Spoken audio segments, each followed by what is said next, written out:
موضوع الدرس في قصة قوم ثمود وما فيها من العبر، سورة الأعراف، تفسير ابن كثير۔ الحمد لله رب العالمين، والصلاة والسلام على أشرف الأنبياء وسيد المرسلين سيدنا محمد وعلى آله وأصحابه أجمعين۔ اللهم صل على سيدنا محمد وعلى آل سيدنا محمد كما صليت على إبراهيم وعلى آل إبراهيم في العالمين إنك حميد مجيد۔ أعوذ بالله من الشيطان الرجيم، بسم الله الرحمن الرحيم۔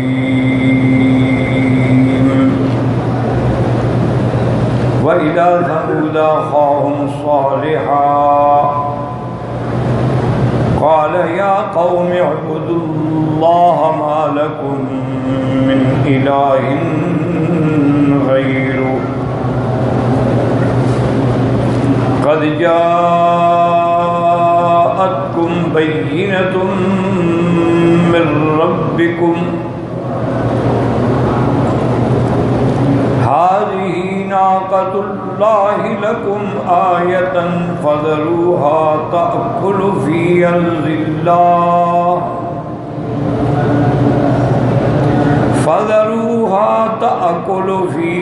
أرض الله ولا تمسوها بسوء فيأخذكم عذاب أليم۔ واذكروا إذ جعلكم خلفاء من بعد عاد وبوأكم في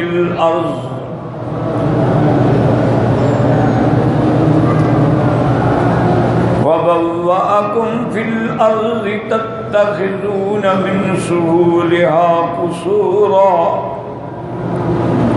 وتنحتون الجبال بيوتا فاذكروا آلاء الله ولا تعثوا في الأرض مفسدين۔ قال الملأ الذين استكبروا من قومه للذين استضعفوا لمن آمن منهم أتعلمون أن صالحا مرسل من ربه قالوا إنا بما أرسل به مؤمنون۔ قال الذين استكبروا إنا بالذي آمنتم به كافرون۔ فعقروا الناقة وعتوا عن أمر ربهم وقالوا يا صالح ائتنا بما تعدنا إن كنت من المرسلين۔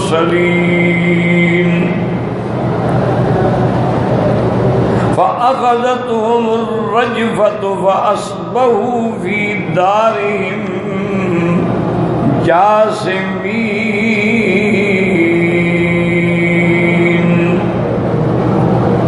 اللہ تبارک و تعالی نے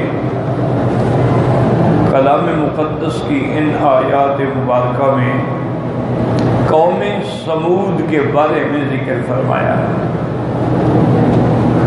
یہ ثمود جو ہیں یہ بھی ثمود ابن آصر ابن ارم ابن سام ابن نوح،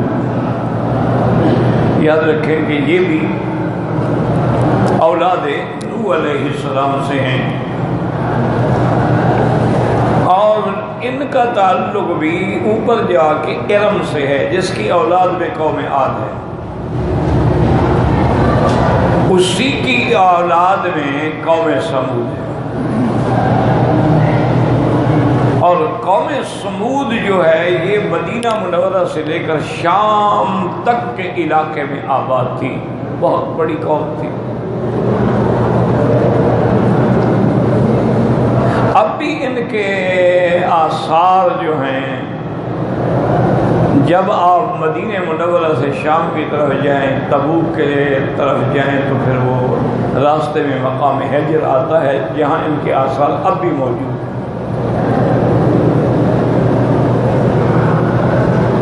قوم سمود کی طرف جس پیغمبر کو اللہ نے بھیجا ہے وہ حضرت صالح علیہ السلام،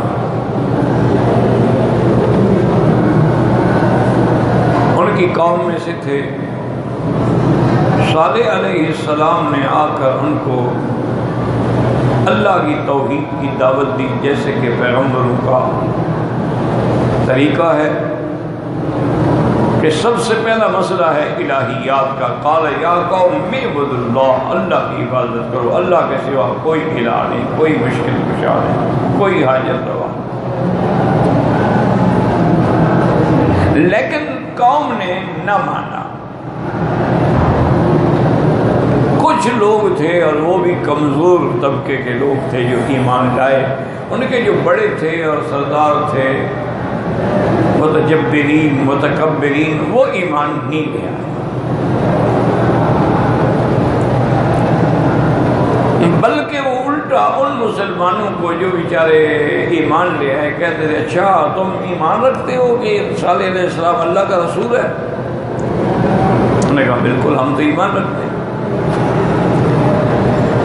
اور صالح علیہ السلام جو بھیجے گئے ہیں اور جس چیز کے لیے بھی ہمارا ایمان ہے، تو متکبرین نے کہا کہ اچھا سن لو، جن پہ تم ایمان رکھتے ہو نا ہم اس کا انکار کرتے ہیں، ہم ایمان نہیں لاتے۔ پھر قوم سمود کا ایک وفد جو ہے وہ حضرت صالح علیہ السلام کے پاس آئے، انہوں نے کہا کہ صالح علیہ السلام دیکھیں آپ نے اپنی دعوت توحید سے ہمارے باپ دادے کے دین کو جھٹلا دیا، اب ہم ایک تجویز لائے ہیں،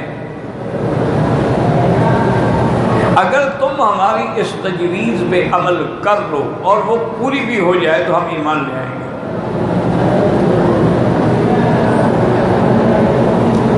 حضرت صالح علیہ السلام نے فرمایا کہ بھائی اصل بات تو یہ ہے کہ اللہ کو کسی کی کیا ضرورت ہے،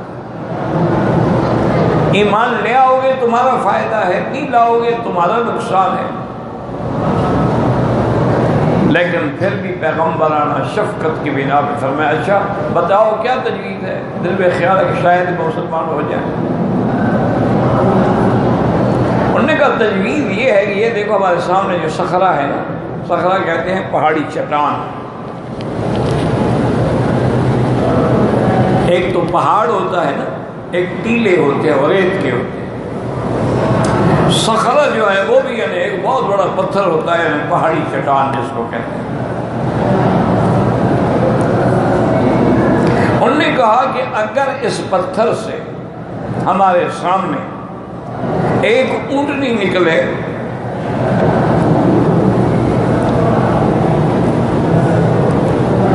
اور وہ اونٹنی جو ہے ہمارے سامنے نکلے اور اونٹنی بھی گابن ہو، نکلنے کے بعد اس کا بچہ پیدا ہو، پھر ہم اس کا دودھ پئیں، اگر یہ معجزہ تم دکھا دو گے نا تو پھر ہم ایمان لے آئیں گے۔ سب سے پہلی بات تو یہ ہے یاد رکھیں کہ معجزات دکھانا پیغمبر کے ہاتھ میں نہیں ہوتا۔ معجزے کا معنی یہ ہے کہ کوئی عمل خارق کی عادت جو کوئی نہ کر سکے، عاجز ہو، پیغمبر کے ہاتھ میں ظاہر ہو، لیکن اللہ کے حکم سے ہوتا ہے۔ پیغمبر کے اپنے منشے سے معجزہ ظاہر نہیں ہوتا۔ اسی طرح اولیاء اللہ کی کرامات پر حق ہے کہ کسی ولی کے ہاتھ میں کوئی عمل خارق کی عادت ظاہر ہو جائے ٹھیک ہے، لیکن ہوتا اللہ کے حکم سے۔ اللہ نہ چاہے نہیں ہوتا۔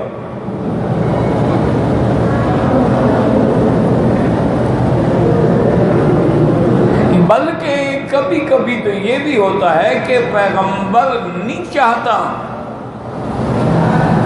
لیکن پھر بھی معجزہ ظاہر ہو جاتا ہے، کیونکہ اس کے اپنے ہاتھ میں تو ہے نہیں۔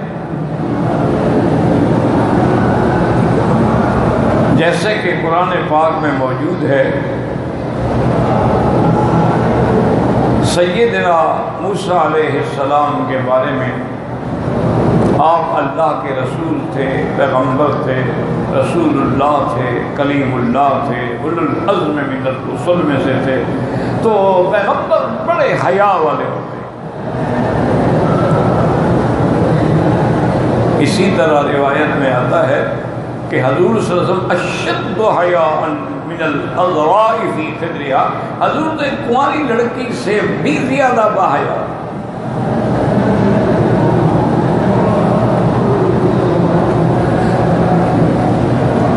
جب یہ اللہ کا کعبہ بن رہا تھا، حضور صلی اللہ علیہ وسلم بھی پتھر اٹھانے میں اور کعبے کی تعمیر میں اپنے قریش کے ساتھ شریک تھے، اور پتھر اٹھا کے لاتے تھے تو پتھر کندھے پہ رکھتے ہیں، تو حضور کو صاف بات ہے تکلیف ہوتی ہے، بڑا بھاری پتھر ہو، اور پھر حضور کا نازک بدن جو لطافت میں پھولوں سے بھی زیادہ لطیف ہو، تو آپ کے چاچا حضرت عباس نے کہا کہ یا محمد، آپ کو تکلیف ہو رہی ہے، آپ یہ چادر جو ہے نا آپ نے جو باندھی ہوئی ہے نیچے، اس کو اتار کے کندھے پہ رکھ لو، پھر پتھر رکھو، کیونکہ ان کے نظروں میں مردوں کا ایک دوسرے کے سامنے اریاں ہو جانا کوئی عیب نہیں تھا، ایک دوسرے کے سامنے اریاں نہاتے تھے، ایک ہی حمام میں نہاتے تھے۔ حضور نے فرمایا کہ لا یا میں میری طبیعت نہیں مانتی کہ میں اپنی چادر کھول دوں، میری طبیعت یہ گوارا نہیں کرتی۔ تو چاچے تھے، ان نے زبردستی حضور کی چادر کھولی۔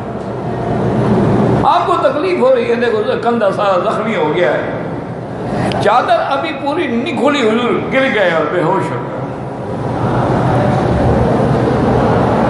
حضرت عباس ڈر گئے، ساتھ بیٹھے، پانی پلایا، کیا ہوا؟ ان کا بس میں نہیں جانتا، لیکن میں چادر نہیں کھول سکتا، یعنی اتنا حیا کا غلبہ تھا کہ میرا سطر کھل گیا۔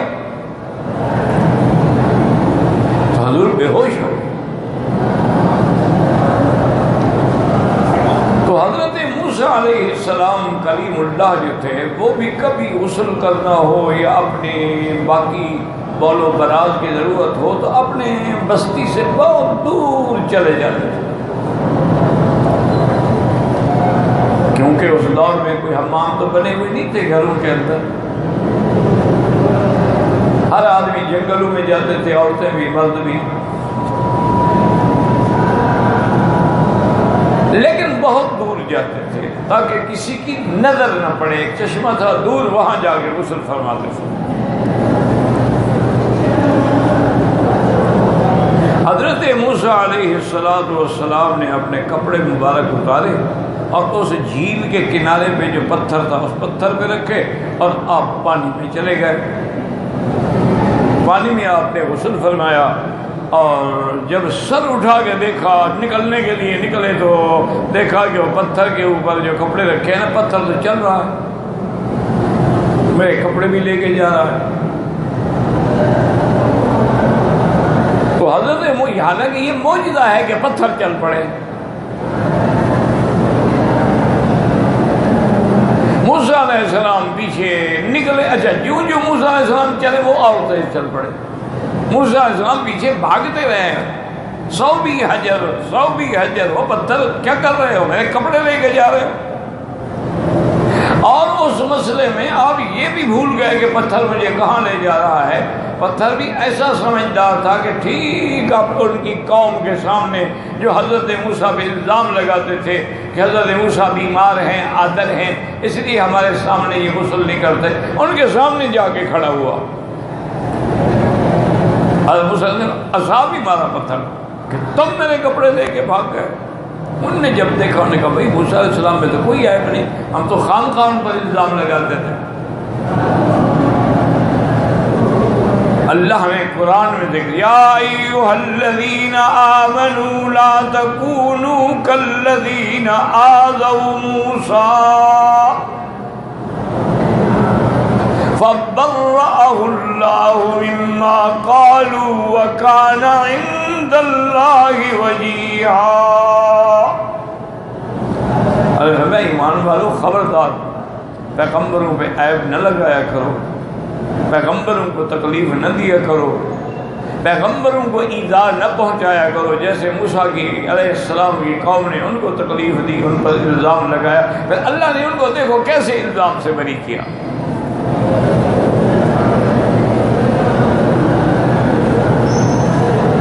تو اس لیے آپ دیکھیں, آپ اللہ کے گھر میں بیٹھے ہیں. اگر حضرت موسیٰ چاہتے تھے کہ پتھر توڑ, یہ معجزہ ہے, لیکن موسیٰ علیہ السلام نہیں چاہتے, پھر بھی معجزہ ہو گیا. تو معجزہ اللہ کے ہاتھ میں ہے, جب چاہیں پیغمبر کے ہاتھ میں ظاہر فرما دیں اور جب چاہیں ظاہر نہ فرمائیں.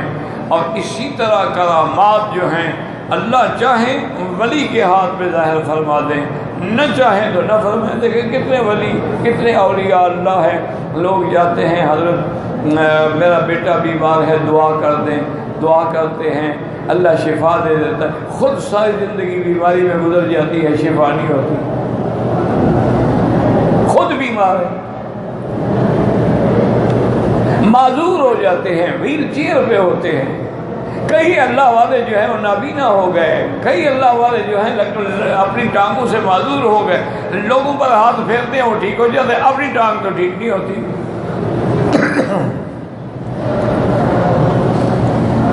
لوگوں کو دعا دیتے ہیں اولاد ہو جاتی, اپنی اولاد نہیں ہوتی. اس میں اللہ کی حکمتیں ہیں. آدمی کو ہر حال میں اپنے اللہ کی تقدیر پہ راضی رہنا چاہیے. نؤمن بالقدر خیرہ و شرہ من اللہ تعالی.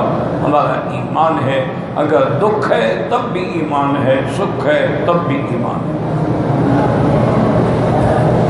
حضرت حاجی امداد اللہ مہاجر مکی رحمۃ اللہ علیہ جو تھے, یہ سب بزرگوں کے یعنی علماء دیوبند کے اور سہارنپور کے اور بڑے بڑے علماء جو تھے ان کے مرید تھے.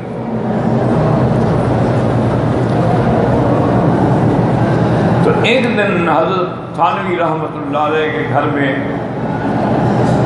دعوت تھی, تو اس وقت کے جو خواتین تھیں وہ پردے میں اکٹھی ہوئیں اور انہوں نے درخواست پیش کی حاجی صاحب سے کہ حضرت یہ آپ کا مرید بھی ہے اور اتنا بڑا دین کا کام بھی کر رہا ہے, اشرف علی رحمۃ اللہ علیہ تھانوی رحمۃ, لیکن اس کی اولاد نہیں ہے, مہربانی کریں اللہ سے دعا کریں اللہ ان کو اولاد دے.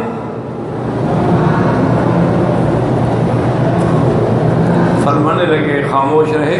اس کے بعد فرمایا کہ آپ میں سے کوئی ایسی عورت ہے جو یہ ذمہ داری دے کہ اشرف علی کا بیٹا بھی اشرف علی بنے گا؟ اگر یہ تم ذمہ داری دے سکتی ہو تو پھر میں اپنے اللہ سے بھی مانگوں گا. انہوں نے کہا جی یہ کون ذمہ داری دے سکتا ہے, اللہ کو پتہ ہے کہ وہ اشرف علی بنے گا, عالم بنے گا, جاہل بنے گا, سعید بنے گا, شقی بنے گا, اللہ کے سوا کوئی نہیں ہے. انہوں نے کہا بس اسی میں رہنے دو, راضی رہو, اللہ کی کوئی حکمت ہے کہ اللہ نے اولاد دی. اس لیے اگر اللہ اولاد دے تو کہو الحمدللہ, اور نہ دے کہو الحمدللہ, اور دے کے لے لے تو کہو انا للہ و انا الیہ راجعون. ہاں اسباب پہ ضرور عمل کرو, مرد ہو یا عورت ہو, اگر کوئی نقص ہے علاج کراؤ,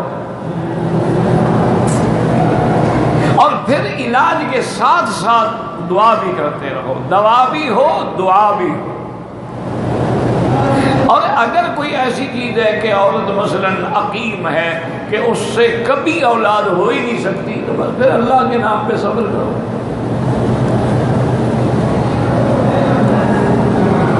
اسی لیے یہاں جو قانون ہے نا جی، بہرحال پہلے میں نہیں سمجھتا تھا کہ یار یہ سختی ہے کہ ایک آدمی شادی کرنا چاہتا ہے، وہ بھی راضی ہے، لڑکی راضی ہے، لڑکی والے راضی ہیں، نہیں جناب پہلے میڈیکل ٹیسٹ کراؤ۔ تو اب سمجھ آیا ہے کہ یہ حق پہ ہیں یہ لوگ، یہاں شادی نہیں ہو سکتی جب تک کہ خامند بھی اور جو ہونے والی بیوی ہے دونوں جو ہیں کشف للزواج، وہ لیبارٹری میں جا کے ان کو بتائیں کہ جی ہماری شادی کرنی ہے تو آپ ہمارا کشف کریں، وہ بلڈ لیں گے، پیشاب لیں گے، ہر چیز لیں گے اور ساری ٹوٹل کشف کرنے کے بعد رپورٹ دیں گے۔ ایک تو ایک کہ اس میں کوئی ایسی متعدی بیماری نہیں ہے جو بچے کو بھی لگ جائے، اور دوسرا یہ بھی دیں گے کہ اس کو کوئی ایڈز نہیں ہے، اس کو کوئی برس اور جذام نہیں ہے، اس کو کوئی اپنا سوزاک اور اس قسم کی عطشک نہیں ہے، اور دوسری یہ بھی ساتھ رپورٹ دیں گے کہ یہ اس کے جو رسومات جو ہیں یہ اولاد پیدا کرنے کے قابل ہے، اسی طرح لڑکی کی ہوگی۔ پھر اجازت تو اس لیے بہتر ہے نا اسی وقت واضح ہو جاتا ہے بھی اگر ایک آدمی بیچارے کی جراثیم ہی نہیں ہے، اولاد پیدا کرنے کے قابل، تو کیوں کسی کی لڑکی کو عذاب میں دے؟ یہ تو ظلم ہے بھائی۔ جب تمہیں پتہ ہے کہ تم اولاد کرنے کے قابل نہیں ہو تو عورت کا تو مستقبل اور اس کی تو نسل تم نے تباہ و برباد کر دی نا۔ حضور کی ساری نسل چلی بی بی فاطمہ سے ہے، بچہ تو کوئی رہا نہیں۔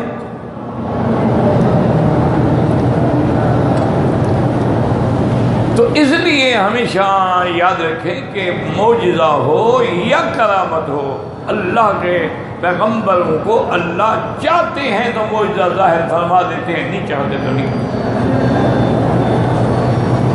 تو پھر آ کے مطالبہ کرنا کہ جناب یہ معجزہ ہمیں دکھلاؤ۔ جیسے ایک دن ابو جہل نے ہاتھ میں کوئی کنکریاں لی ہوئی تھیں تو کہنے لگا کہ یا محمد صلی اللہ علیہ وسلم، وہ رسول اللہ تو نہیں مانتے تھے، وہ تو کہتے یا محمد بن عبداللہ۔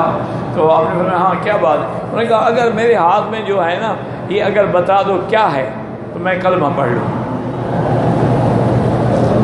اور سوچ لو، اور بالکل سوچ کے آیا ہوں۔ انہوں نے کہا بھائی یہ سوال تو کوئی بڑا سوال نہیں ہے، تم اگر تمہارے ہاتھ میں جو ہے وہ چیزیں یہ بتا دیں کہ میں اللہ کا رسول ہوں، پھر کلمہ پڑھو گے؟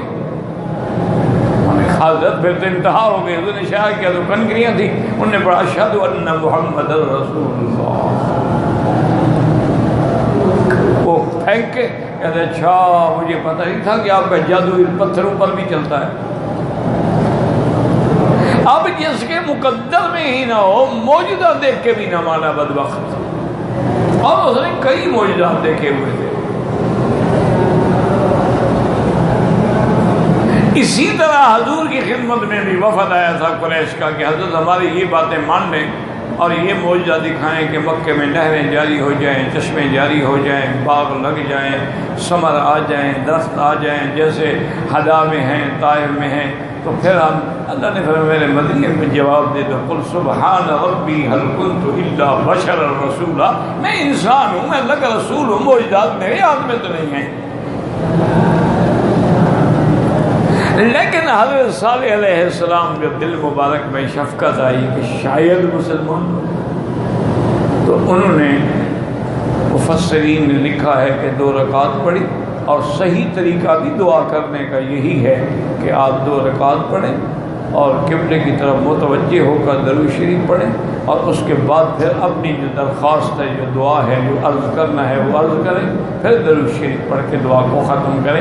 اول آخر درود شریف ضروری ہوتا ہے دعا میں، ورنہ دعا منظور نہیں ہوتی۔ آپ نے دعا کی تو دعا سے جو ہی فارغ ہوئے نا جی، وہ سارے قوم سمود کے بڑے بڑے سردار وہیں کھڑے تھے، یک دم پتھر جو ہے پھٹ گیا اور اس کے اندر سے اونٹنی نکل آئی، اور بالکل گابن اونٹنی، یعنی قریب الولادہ کے بھی ابھی اس کا بچہ پیدا ہونے والا ہے، اور بڑی قوی اور بڑی طویل اور بڑی جسے والی ایسی اونٹنی کوئی تھی ہی نہیں اس علاقے میں. بعض لوگوں نے بھی یہ معجزہ دیکھا اور حضرت صالح پر ایمان لے آئے، لیکن اکثر لوگ جو تھے اسی طرح اڑے رہے، وہ ایمان نہیں لے آئے. تو دوسری جگہ تفصیل ہے. تو حضرت صالح علیہ السلام نے ان سے فرمایا کہ دیکھو هذه ناقۃ اللہ، یاد رکھو سارے جانور اللہ کے ہیں، لیکن جب نسبت ہو جائے نا تو اس کی شان اونچی ہو جاتی ہے. دیکھو ساری زمین اللہ کی ہے سارے، لیکن یہ کہہ دیا بیت اللہ رسول اللہ، نسبت ہو گئی اللہ سے. فرمایا هذه ناقۃ اللہ، یہ اونٹنی اللہ کے حکم سے بنی ہے، تمہارے لیے نشانی ہے، معجزہ ہے پیغمبر کا. فَذَرُوهَا تَأْكُلُ فِي أَرْضِ اللَّهِ وَلَا تَمَسُّوهَا بِسُوءٍ. یاد رکھو یہ زمین میں، اور جب اس کا بچہ بھی پیدا ہو جائے وہ زمین میں جہاں چاہیں چریں کھائیں پیئیں، ان کو کبھی برائی کے ساتھ نہیں مارنا نہیں روکنا. اگر تم نے اس اونٹنی کو تکلیف پہنچائی تو مجھے ڈر ہے کہ اللہ کا دردناک عذاب تمہیں نہ پکڑ لے. اور اسی طرح علماء اور مفسرین نے لکھا ہے کہ اگر کوئی قوم اپنی مرضی کا معجزہ طلب کرے اور اللہ وہ معجزہ نبی کے ہاتھ پہ ظاہر کر دے اور پھر ایمان نہ لے آئے، پھر عذاب آ جائے. بھئی یہ تو تم نے مانگا تھا نا. اور قرآن میں دوسری جگہ یہ بھی ہے کہ وہ اونٹنی اتنی قوی تھی اور اتنی روب والی تھی کہ اس سے ہر جانور جو ہے وہ ڈرتا تھا. اللہ کے پیغمبر نے فرمایا کہ ایسا کرو کہ چشمے پہ لکم شرب ولہا شرب یوم معلوم، ایک دن تو یہ اونٹنی پانی پیے گی چشمے پہ اور تمہارے جانور نہیں آئیں گے، ویسے بھی ڈرتے ہیں وہ. تو دوسرے دن جو ہے تمہارے مویشی پانی پئیں گے، یہ اونٹنی نہیں آئے گی. انہوں نے کہا جی ٹھیک ہے. چند دن گزرنے کے بعد جو ہے آپس میں وہ سردار اکٹھے ہوئے. انہوں نے کہا جی ہم تو اس مسئلے میں پھنس گئے کہ ایک دن ہمارے جانوروں کو پانی ہی نہیں ملتا، سارا اونٹنی پی جاتی ہے. کیوں نہ ہم اس اونٹنی کو بالکل قتل کر دیں، ختم کر دیں، جان چھوٹے ہماری. کچھ لوگوں نے منع کیا لیکن نہ مانے، اور انہوں نے ایک آدمی تھا قدار ابن طالف، اس کو تیار کیا، اس قدار کو، اس کو کہا کہ بھی اس اونٹنی کو، انہوں نے کہا کوئی بات ہی نہیں ہے، وہ تو پیشہ ور قاتل تھا نا. اسی لیے ایک روایت میں یہ بھی آتا ہے حضور نے حضرت علی کو فرمایا تھا کہ اشقل قوم، قوم سمود میں سب سے بڑا بدبخت و قدار تھا جس نے اونٹنی کو قتل کیا تھا، اور میری امت میں سب سے بڑا بدبخت وہ ہوگا جو علی تجھے قتل کرے گا، وہ بھی اشقل قوم ہوگا.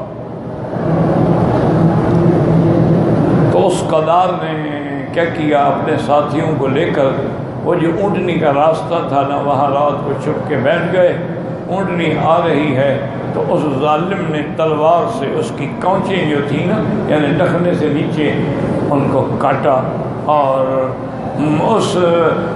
اس کا جو بچہ تھا نا اس نے بھی بڑی چیخ ماری اور فریاد کی، ورنہ اس کو بھی یہ مار ڈالتے. وہ دوڑا اور ایک روایت میں ہے کہ وہ پتھر جہاں سے نکلی تھی نا اونٹنی وہ پھر پھٹ گیا، بچہ تو اس کے اندر چلا گیا، لیکن اونٹنی گر گئی.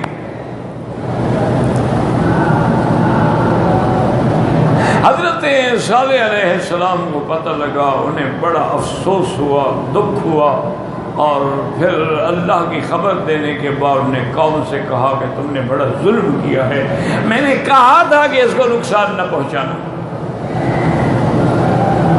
تم نے نہیں مانا، تو اب تم پر عذاب آنے والا ہے اور صرف 3 دن کے بعد عذاب آئے گا۔ اور اس کی علامت یہ ہے کہ پہلے دن تمہارا چہرہ کچھ رنگ بدلے گا، دوسرے دن بالکل سرخ ہو جائے گا، اور تیسرے دن تمہارے چہرے جو ہے وہ سیاہ ہو جائیں گے، سمجھو کہ عذاب آ گیا۔ انہوں نے کہا چھوڑو جی، اتنا عرصہ ہو گیا آپ ہمیں عذاب سے ڈرا رہے ہیں، آج تک تو نہیں آیا۔ اور پھر انہوں نے میٹنگ کی رات کو کہ ہم ایسا کیوں نہ کریں گے، ممکن ہے کہ صالح علیہ السلام کی بات سچی ہو، عذاب آ بھی جائے، تو ہم اپنے مرنے سے پہلے خود صالح علیہ السلام کو کیوں نہ شہید کر دیں۔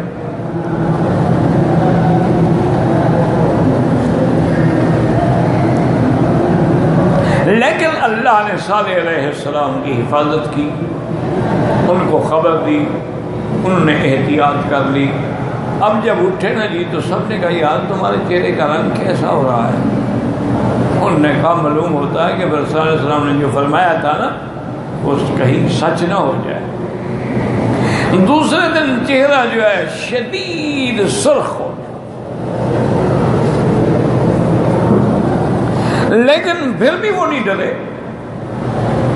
پھر بھی اللہ کی طرف نہیں رجوع کیا، پھر بھی ایمان نہیں لے آئے، پھر بھی اسلام نہیں لے آئے، پھر بھی توبہ نہیں کی۔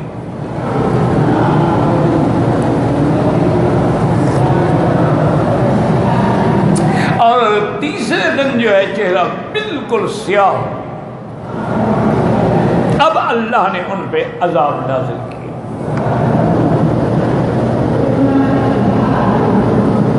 اللہ نے قرآن پاک میں مختلف مقام پہ 3 لفظ استعمال فرمائے ہیں۔ ایک تو لفظ استعمال فرمایا ہے کہ رجفہ، ایک لفظ آیا ہے کہ ان کو اللہ نے ہلاک کیا صیحہ، اور ایک قرآن کی آیت میں لفظ ہے کہ ان کو ہلاک کیا طاغیہ، ایک میں فَأَخَذَتْهُمُ الرَّجْفَةُ، ایک میں أَخَذَتْهُمُ الصَّيْحَةُ، اور ایک جگہ ہے کہ أَمَّا ثَمُودُ فَأُهْلِكُوا بِالطَّاغِيَةِ۔ تو یاد رکھو رجفہ کہتے ہیں زمین میں زلزلہ، اور صیحہ کہتے ہیں زبردست زور کی چیخ، اور طاغیہ کا معنی حد سے نکل جانے والا۔ تو اصل میں یاد رکھیں کوئی تعارض نہیں ہے، زمین سے زلزلہ آیا اور آسمانوں سے اللہ کے فرشتے نے چیخ ماری، اور وہ چیخ کی آواز اتنی تھی کہ حد سے گزر گئی، اور ساری قوم سمود کے بندے جو تھے نا سب کے اس چیخ سننے کے بعد دل بند ہو گئے۔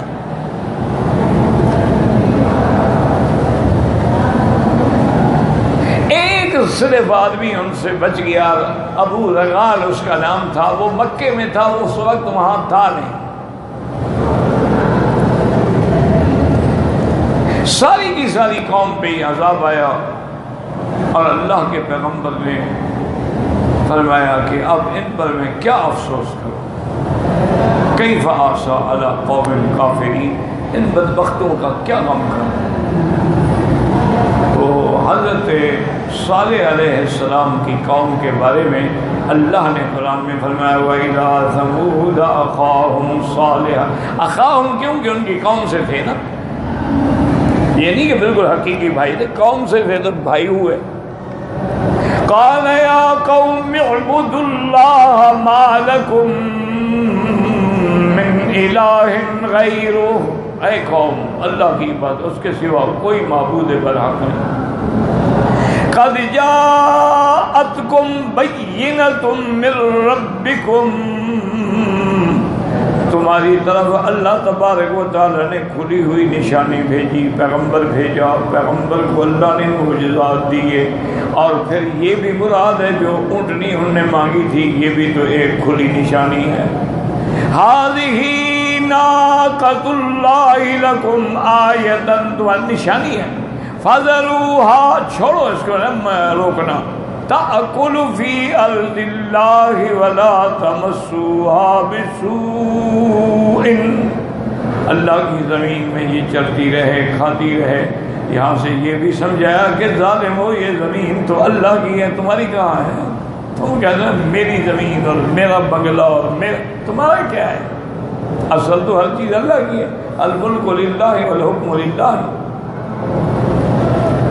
اگر تم نے اس کو نقصان پہنچایا نا فَيَأْخُذْكُمْ عَذَابٌ عَلِيمٌ، تمہیں ایک دردناک عذاب پکڑے گا۔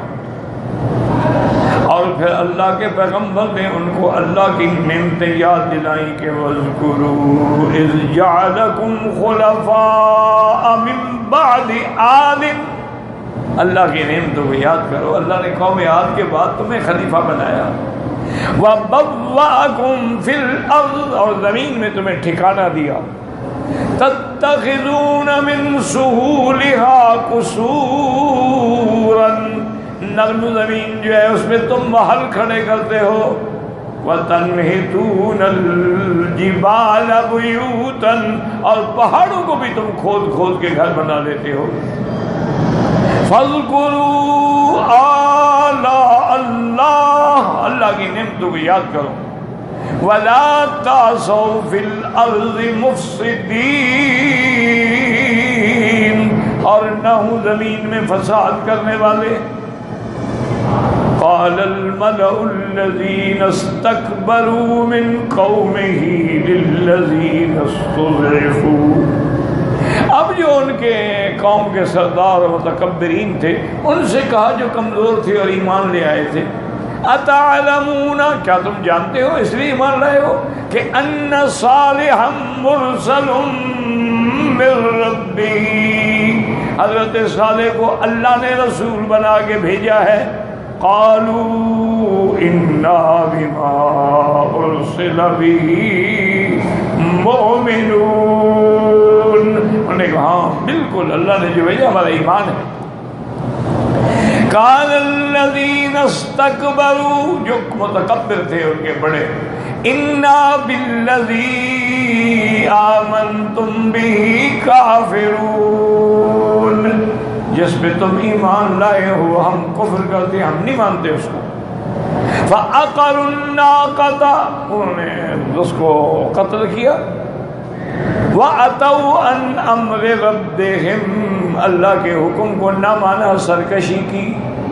وَقَالُوا يَا صَالِحُ ائْتِنَا بِمَا تَعِدُنَا إِن كُنتَ مِنَ الْمُرْسَلِينَ، اور کہنے لگے سارے عذاب جو تم ہمیں عذاب سے ڈراتے ہو لے آؤ، کہاں ہے اللہ کا عذاب؟ فَأَخَذَتْهُمُ الرَّجْفَةُ، ان کو پکڑ لیا زلزلے نے۔ فَأَصْبَحُوا فِي دَارِهِمْ جَاثِمِينَ، اور اس کا نتیجہ یہ نکلا کہ وہ سارے کے سارے مر گئے، اور اس کے بعد یعنی ان میں کسی قسم کی کوئی حرکت تک بھی باقی نہ رہی، سارے کے سارے ایک ہی چیخ سے مر گئے اور ایک ہی زلزلے سے مر گئے۔ واللہ اعلم۔ اللہ اکبر، اللہ